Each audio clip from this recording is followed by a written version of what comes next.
INC ready है?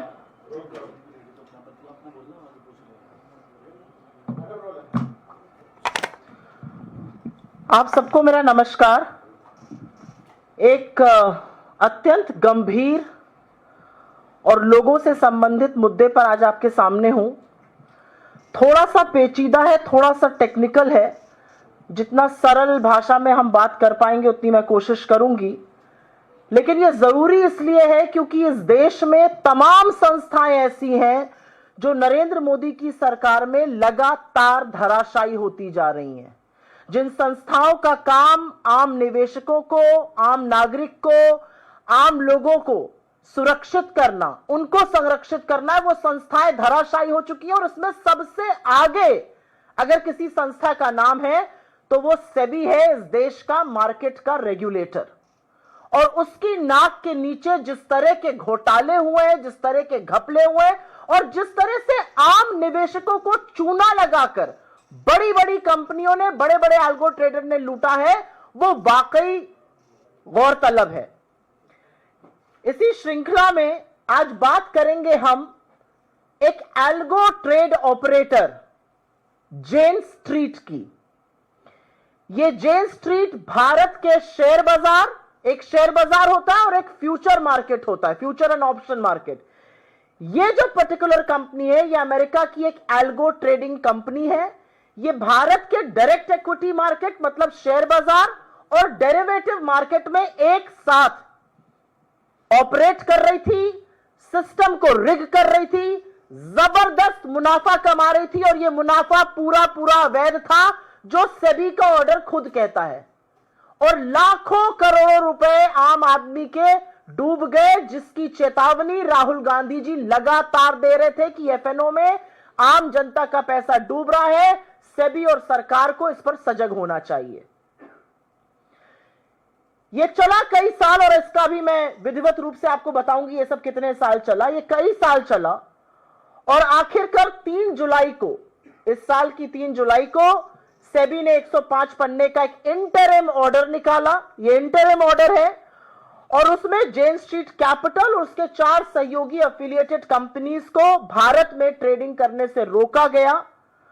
और उसके 4000, ये वाला फिगर जरूर याद रखिएगा, उसके 4844 करोड़ रुपए जब्त कर लिए गए। ये जो 105 पन्ने का ऑर्डर है, ये 2023 जनवरी से लेकर 2025 मार्च की अवधि के दौरान 18, मात्र 18 ट्रेडिंग सेशंस की विवेचना करके उसको देखकर यह ऑर्डर इशू किया गया। ओनली 18 ट्रेडिंग डेज, ये मैं दोबारा से रिपीट करूंगी। और इस ऑर्डर में उस कंपनी को, उसके एफिलिएट जेन स्ट्रीट की कंपनी को बैन किया गया और 4800 करोड़ रुपए जब्त किए गए हैं। लेकिन जेन स्ट्रीट ने 4800 करोड़ रुपए अवैध मुनाफे में नहीं कमाए थे। जेन स्ट्रीट ने अवैध मुनाफे में 44,000 करोड़ रुपए कमाए हैं। और यह भी जनवरी 2023 से मार्च 2025 के बीच का ही आंकड़ा है। इसके पहले उसने कितना कमाया और मार्च से लेकर मई तक, जब तक वो ऑपरेट करता रहा, उसने कितना कमाया, यह अभी तक किसी पटल पर आधिकारिक जानकारी से नहीं आया है।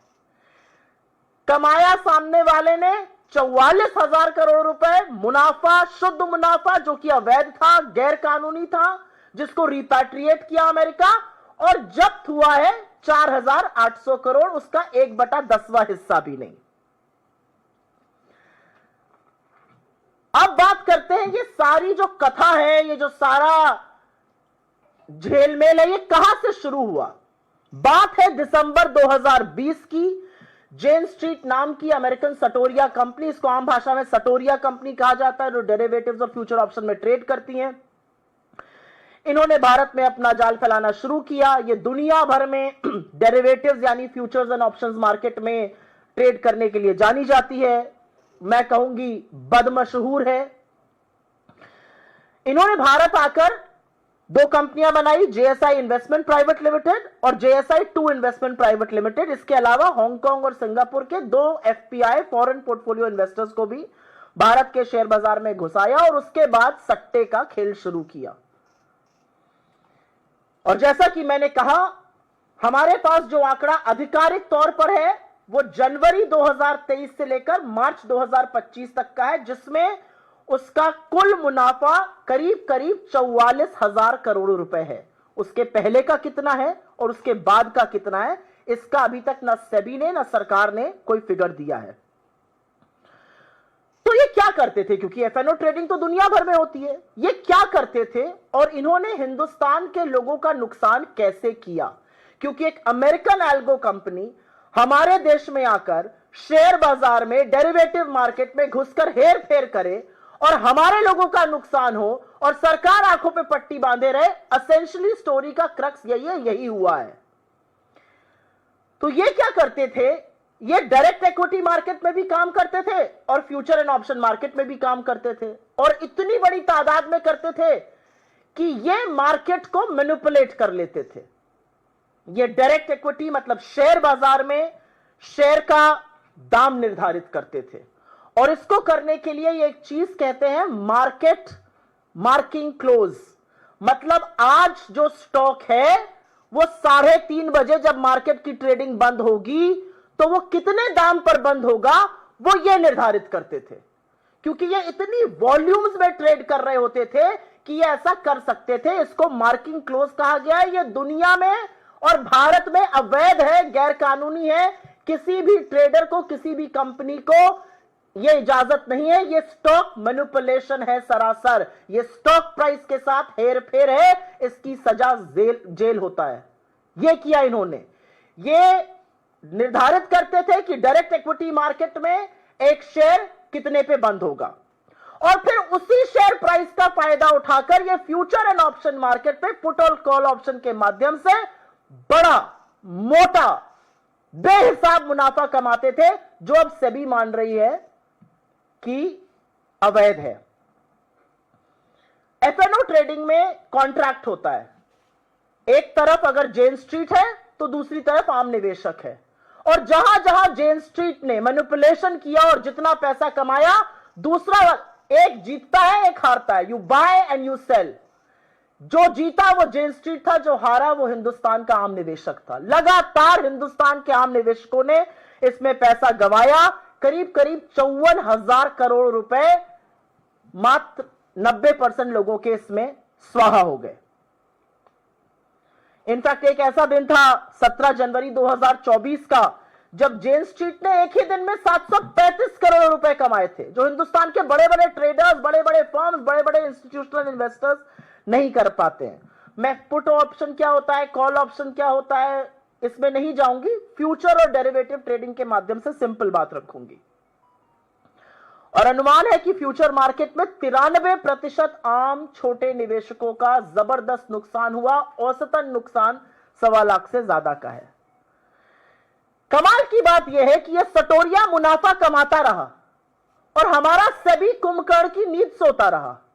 और कमाल की बात यह भी है कि इस सटोरिये ने अमेरिका की एक अदालत को बताया कि हिंदुस्तान के नियमों की अनियमितताओं के चलते, ये 2024 की बात है, उन्होंने बताया कि हिंदुस्तान की मार्केट की जो इनएफिशिएंसीज हैं उनके चलते हमने करीब करीब 2023 में उन्होंने बताया हमने $1 बिलियन वहां पर कमाया है। यह अलग बात है कि अगले साल वो बढ़कर $2.3 बिलियन हो गया। यह सब सार्वजनिक रूप से हो रहा है। सटोरिया पैसा कमा रहा है, हमारे लोगों को चूना लगा रहा है, बड़ा पैसा अमेरिका रिपैट्रिएट कर रहा है, अमेरिकन कोर्ट को बता रहा है कि हां हमने अनियमितताओं के चलते 1 बिलियन कमाया, तो उसके बाद बता रहा है $2.3 बिलियन कमाया। हमारे सेबी की कान पे जू नहीं रेंग रही है। सेबी कोई एक्शन, कोई हरकत नहीं करता है। 2023 में यह मामला सामने आया, 2024 तक सेबी हरकत नहीं करता है, जबकि यह बार बार कोर्ट में जेन स्ट्रीट किसी और मामले में इस बात की को उजागर कर रहा था। और उसके बाद फरवरी 2025 में एक मीठी सी चेतावनी, बहुत ही मीठी सी कॉशनरी लेटर एक इशू किया जाता है जेन स्ट्रीट को सेबी की ओर से, और सावधानी पत्र, इसको कॉशनरी लेटर कहते हैं, और उसमें संदिग्ध ट्रेडिंग पैटर्न पर चेतावनी दी गई। यह फरवरी में हुआ था। मई तक यह फर्म ट्रेड कर रहा था और जुलाई आ गया इसको बैन करते हुए। 5 महीने सेबी को लग गए उस मार्केट में बैन करने के लिए जहां डेरिवेटिव का काम मिली सेकेंड्स में होता है, जो डेरिवेटिव मार्केट सेकेंड दर सेकेंड मूव करता है, जिसके चलते हजारों लाखों करोड़ रुपए स्वाहा हो रहे थे, उस मार्केट के लिए 4.5 साल सेबी को लग गए जगने के लिए, जबकि तथ्य और आंकड़े सब सामने थे। और एक बात यह भी सच है कि 2024 में तमाम मार्केट विशेषज्ञों ने सेबी को लिखकर इसके बारे में आगाह किया था। और अब सेबी दुनिया में कहता फिर रहा है, और सेबी के साथ साथ हमारी फेक न्यूज की फैक्ट्री भारतीय जनता पार्टी, जब राहुल जी ने कहा कि मैंने इसके बारे में आगाह किया था, अरे सेबी ने एक्शन तो लिया, लाखों करोड़ रुपए लोगों के स्वाहा हो रहे हैं, 4.5 साल बाद आपकी नींद खुल रही है, 44,000 करोड़ का प्रॉफिट हुआ है, 4800 करोड़ जब्त करके आप खुशी मना रहे हैं, चिड़िया चुग गई खेत, और ये खुशी मना रहे हैं कि हमने जी 4800 रुपए रोक लिए। क्या होता है 4800 करोड़ रोकना? इस फर्म ने अमेरिका में लगातार रिपैट्रिएशन किया, खालिस अवैध प्रॉफिट बनाया, और असलियत यह है कि इसने लगातार हिंदुस्तान के छोटे निवेशकों को रौंद दिया, और उसके बाद भी सेबी ने इस पर कुछ नहीं किया। तो बहुत सारे सवाल हैं, उसमें से एक सवाल यह भी है कि फिर से कटघरे में प्रधानमंत्री, वित्त मंत्रालय, सेबी, निर्मला सीतारमण, एनएससी, एसबीआई, हर तरह के एसएफआईओ, ये सब खड़े होते हैं। ये लोग क्या कर रहे थे? जब डाका डाला जा रहा था लोगों की जेब पर, जब एक कंपनी लगातार एक बड़ा घोटाला कर रही है, जिस घोटाले के बार बार तथ्य सामने आ रहे हैं, तो ये सब लोग कौन सी नींद सो रहे थे? क्या खाकर सो रहे थे ये लोग? और इसीलिए यहां से सवाल उठते हैं, और ये सवाल हम इस मंच से पूरी जिम्मेदारी से उठाते हैं। ये सवाल सरकार से है, ये सवाल तमाम उन एजेंसी से जिनका काम हिंदुस्तान के निवेशकों के, हिंदुस्तान के लोगों की सुरक्षा और संरक्षण का है, और ये सवाल सेबी से है। पहला सवाल यह है कि जेन स्ट्रीट जो एल्गो ट्रेडर है, उसको हिंदुस्तान पैसा लाने की अनुमति किसने दी? क्या उसके पास प्रायर अप्रूवल था? क्या उसके पास रिक्वायर्ड परमिशंस थी? यह पहला सवाल है। दूसरा सवाल है कि जब वो बेधड़क, बेखौफ होकर अवैध मुनाफा कमा रहा था, तो उसको यह मुनाफा वापस अमेरिका ले जाने की परमिशन किसने दी? क्या यह परमिशन सेबी ने दी? क्या यह परमिशन एनएससी ने दी? क्या यह परमिशन पीएमओ से आई? क्या यह परमिशन वित्त मंत्रालय से आई? यह परमिशन किसने दी? जेन स्ट्रीट किसकी निगरानी में काम कर रहा था? एक कंपनी है जो चूना लगा रही है आम जनता को, जो बड़ा पैसा का हेरफेर कर रही है, जो मार्केट मैनिपुलेशन डायरेक्ट इक्विटी में भी कर रही है और एफएनओ में भी कर रही है। ये किसकी निगरानी में हो रहा था काम? और सबसे बड़ी बात, किसी को भी अगर लगता है कि सेबी और सरकार इसलिए जाग गई है क्योंकि तमाम छोटे निवेशकों की पूंजी स्वाहा हो गई है, इस मुगालते में मत रहिएगा। वो इसलिए जागे हैं क्योंकि इतना पैसा रिपैट्रिएट किया इस जेन स्ट्रीट ने कि हिंदुस्तान के जो एफआईआई आउटफ्लो नंबर्स होते हैं, फॉरेन इंस्टीट्यूशनल इन्वेस्टर ने कितना पैसा यहां से बाहर खींचा, उसकी पिक्चर इतनी बिगड़ गई कि सरकार को जागना पड़ा। किसी आम निवेशक के सुरक्षा के लिए सरकार नहीं जागी है। अब एक और सवाल है, सेबी ने स्वीकारा है कि ये जो पैसा है ये अवैध मुनाफा है, तो आप किस बात की खुशी मना रहे हैं? आप तो 4800 करोड़ का ही अवैध मुनाफा जब्त कर पाए। जो 44,000 करोड़ का अवैध मुनाफा भेज दिया गया इस देश के बाहर, उसका क्या होगा? सेबी को इतने साल क्यों लग गए जगने के लिए? सेबी को 5 महीने क्यों लग गए कॉशनरी लेटर के बाद बैन करने के लिए? इतनी सारी चेतावनी थी, अमेरिकन कोर्ट से चेतावनी थी, बाजार के विशेषज्ञों से चेतावनी थी, 2023 से चेतावनी थी। सेबी ने एक्शन क्यों नहीं लिया? छोटे निवेशकों के ठगने का इंतजार क्यों करते रहे?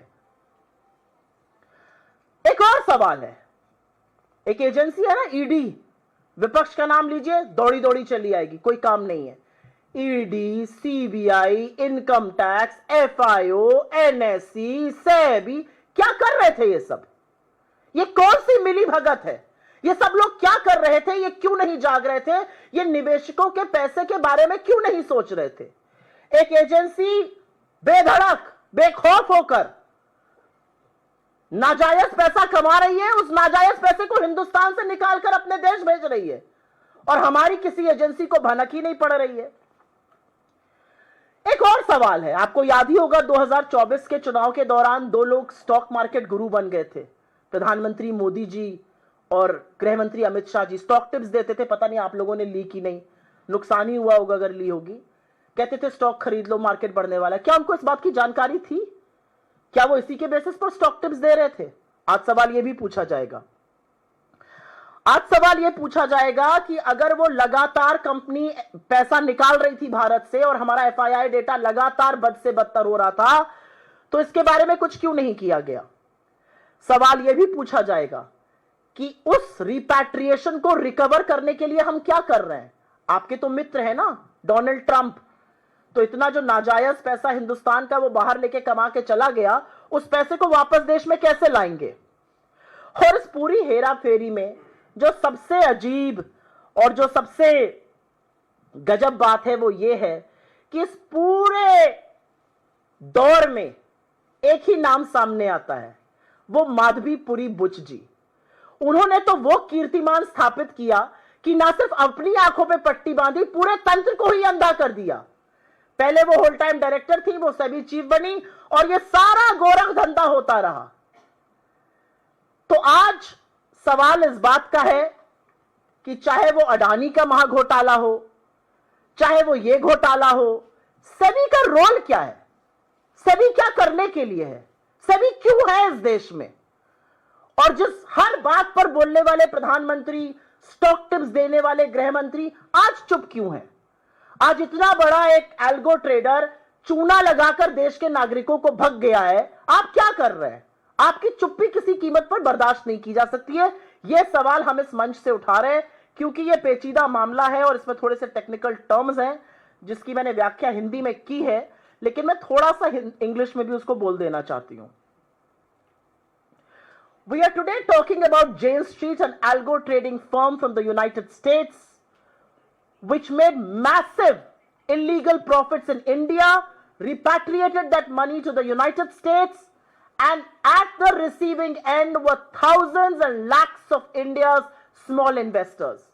This is a warning that was issued by Rahul Gandhi ji for several months, if not years now. He constantly cautioned the government and the market regulator about FNO trading, and he said protect and ring fence the small investor, something that both the government and SEBI refused to do. And today we come to you with an interim order issued by SEBI on the 3rd of July, which essentially says that Jane Street Capital and 4 of its associate funds will be barred from the Indian markets, and they have impounded about 4,800 crore rupees. But Jane Street Capital, between January 2023 and March 2025, made profits of 44,000 crore rupees. You have not even impounded 1/10 of that money. We don't know how much profit did they make before that. We don't know how much profit have they made after March 2025 because they were operating up until May 2025. That money has been repatriated. How is that money going to come back? Because that is illegal profit according to SEBI's own submission. The story really begins in 2020 when Jane Street began its operations here in India. What Jane Street did very cleverly was to operate both in the direct equity and the futures and options, which is called the derivative market of the country. They manipulated stocks by a phenomena called market closing, which essentially sets the closing price for a stock, an illegal practice across the world and in India. So they manipulated stock prices in the direct equity market, and on the basis of that manipulated stock price, they made huge illegal profits in the FNO market through put and call options. What we now know is that between January 2023 and March 2025, they made profits to the tune of 44,000 crore rupees. Why was SEBI sleeping all along is a question that we will be asking. And that question needs to be asked because Jane Street was operating recklessly, brazenly, blatantly, and at such a huge volume of trade that it could not have missed a single investor or a regulator. Why did SEBI keep sleeping for 5 long years? What was SEBI doing? What is SEBI's job?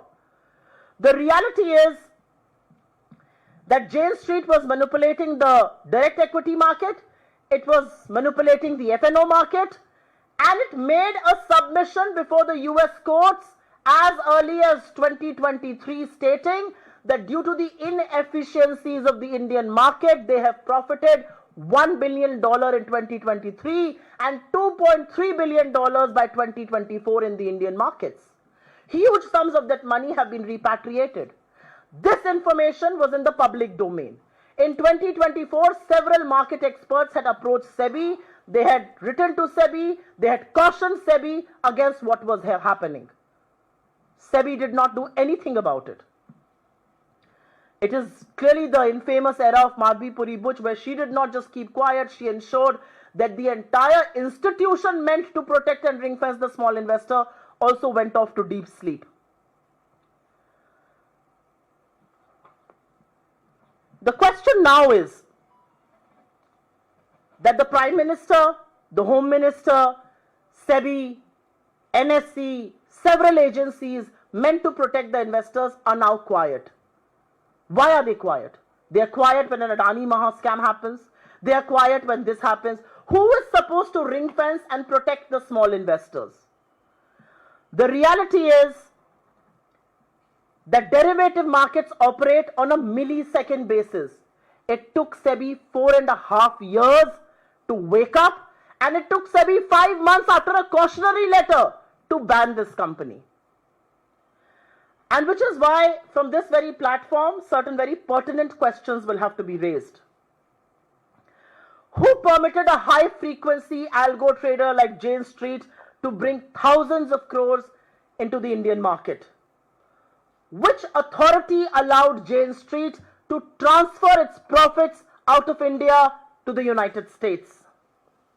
Did Jane Street have regulatory approvals and prior permissions for its operations? Did these permissions come from Finance Ministry, SEBI, NSE, PMO? Where did these permissions come from? Under whose oversight was Jane Street operating? Isn't it true that Jane Street transferred such a massive amount out of India? And the reality is that the government and SEBI woke up only when the FII outflow numbers went through the roof. They have not woken up to protect the small investors. They woke up when foreign institutional investors took away money from India, and that money was going up in leaps and bounds. How much money has Jane Street repatriated in 4.5 years? We only know about numbers from 2023 to 2025. They began operations in 2020. How much money have they repatriated? Why did SEBI take 5 months from cautionary letter to banning? SEBI has now admitted that the profits amassed by Jane Street are illegal. What are you going to do about money that has been repatriated to the United States? How are you going to retrieve? How are you going to bring back that money? Because that money belongs to India's investors. That money belongs to India, illegally made by Jane Street and repatriated to the United States. Why did SEBI choose to ignore the red flags? And like I said, Jane Street told a court in 2023, investors wrote in 2024. Why did SEBI not act? Why did SEBI not pick up the warning signals? What were other agencies like an ED or a CBI or an income tax or an SFIO and several other agencies doing? One very pertinent question is that during the election campaign of 2024, Prime Minister Modi and Amit Shah had become self-appointed market gurus. They were passing on stock tips. Did they know about this scam? Did they know this is how the market was being manipulated? Because these are questions that will be raised given what's now coming to light. Is it not true that Jane Street was repatriating large sums of money which was actually throwing the FII numbers, the outflows, out of the box, and which is why the government has woken up? This entire manipulation was happening, and there was one constant name across the Adani scandal, across the Jane Street scandal, and that name is Madhvi Puri Buch, a person who was conveniently denied another term because there was so much that had come on her, and she has quietly moved out of this country, settled overseas, and everything happened under her nose. Not a squeak, not a word from SEBI.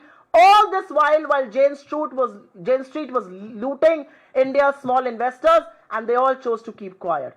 And last but not the least, Mr. Prime Minister and Mr. Home Minister like to speak a lot on stock markets. They have deep interests in stock markets. They choose to give stock tips. Why are they quiet today? They cannot be quiet when several thousands of small investors lose crores of money. They cannot be quiet when several of these investors have been looted by one company. Nobody knows who allowed that company to operate. What was the regulatory oversight? How could we miss the warning signals? Jane Street was telling something in the US courts. Why were we not picking that up? There are several things that don't add up, and which is why the question, did this scam happen at the patronage of the government and market regulator SEBI? That's the moot point. आपके सवालों का स्वागत है, मैं सिर्फ इसी पर बात करूंगी। मैम, क्या ये सिस्टम के फेलियर का उदाहरण है? ये पूरा जो इतना बड़ा घोटाला हुआ, पूरा सिस्टम फेल हो गया? सिस्टम क्या होता है? 2014 के बाद से, थोड़ा सा विषयांतर हो रही हूं, लेकिन 2014 के बाद से अगर विपक्ष के किसी राज्य में कुछ होता है तो वहां पर हमारे नेता का और वहां के मुख्यमंत्री का चेहरा लगाकर उनकी धज्जियां उड़ाई जाती हैं। लेकिन जब मोदी सरकार और उनके इंस्टीट्यूशन से कुछ होता है तो सिस्टम का फेलियर माना जाता है। मैं आपके सवाल का अर्थ समझ रही हूं कि एक साथ सब कैसे सो रहे थे। यह फेलियर नहीं है, यह पाप है जो हिंदुस्तान में होने दिया गया। एक एल्गो ट्रेडर को नाजायज पैसा कमाने दिया गया, वो पैसा वो अमेरिका भेजता रहा और उसके बाद उसने सबसे बड़ा चूना इस देश के छोटे स्मॉल निवेशकों को लगाया और सरकार ने ये होने दिया। ये सरकार की आंखों के सामने, सरकार की नाक के नीचे, सेबी की नाक के नीचे हुआ है। ये सिस्टम नहीं, ये मोदी सरकार और सेबी का और माधवीपुरी बुच का फेलियर है।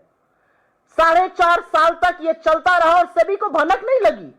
यूएस कोर्ट में बात चल रही है, मार्केट में आपको वॉल्यूम्स दिख रहे हैं, किस तरह से एफएनओ की ट्रेडिंग की जा रही है, किस तरह से डायरेक्ट इक्विटी की ट्रेडिंग की जा रही है। मार्केट के एक्सपर्ट्स आपको चिट्ठी लिख रहे हैं और आपको आपके कान पे जू नहीं रेंग रही है। यह सिस्टम का नहीं, यह पाप सरकार ने, सेबी ने मिलकर किया है। जेन स्ट्रीट को मुनाफा अवैध रूप से कमाने दिया गया और हिंदुस्तान के निवेशकों को लुटने दिया गया।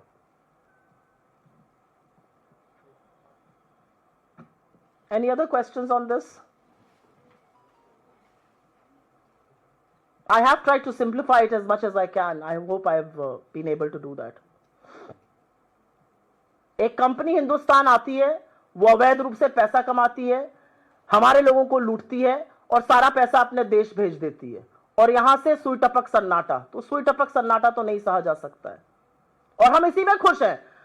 ट्रेन निकल गई स्टेशन से, चिड़िया चुग गई खेत, हम हाथी की पूंछ पकड़ के खुश हैं। हमने 48 करोड़ जब्त कर लिए, 44,000 करोड़ तो सिर्फ 2 साल में गए हैं। आपने क्या जब्त कर लिया? धन्यवाद बहुत बहुत आपका। ये एक बहुत महत्वपूर्ण विषय है, एक बड़ा स्कैम है जो हिंदुस्तान में हुआ है और मैं आशा करती हूं कि आप लोगों के माध्यम से ये बात लोगों तक पहुंचेगी, क्योंकि लोग अपनी बड़ी गाढ़ी कमाई शायद ये सोच के लगा रहे हैं कि मोदी जी स्टॉक में पैसा लगाने की बात कर रहे हैं, अमित शाह जी बात कर रहे हैं तो पैसा बन जाएगा, लेकिन पैसा बना कोई और रहा है। धन्यवाद बहुत बहुत। How does this switch off?